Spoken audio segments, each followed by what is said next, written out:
comment la connaissance d'un polynôme annulateur d'une matrice carrée A peut-elle intervenir quand on s'intéresse à l'inversibilité de matrices carrées.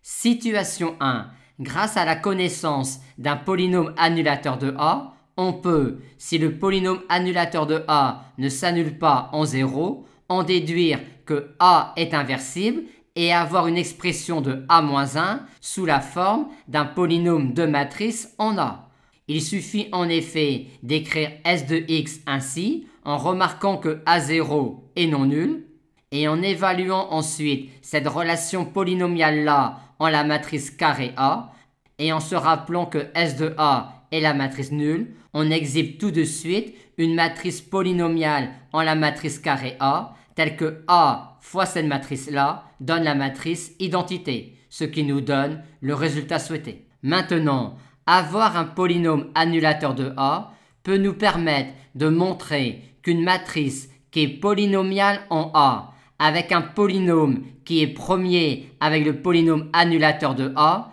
est inversible et dire en plus que son inverse est une matrice polynomiale en A. En effet, si le polynôme Q qui permet d'exprimer B en fonction de A est premier avec le polynôme annulateur de A, on a alors vu la relation de Bézout entre S et Q, qu'en évaluant alors cela en la matrice carrée A, que R de A fois Q de A est égal à I, ce qui démontre que Q de A égale B est inversible et que son inverse est une matrice polynomiale en A.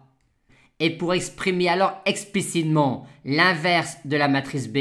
il suffit de réussir à écrire une relation de Bézout entre le polynôme S qui est annulateur de A et le polynôme Q qui permet d'exprimer B en fonction de A.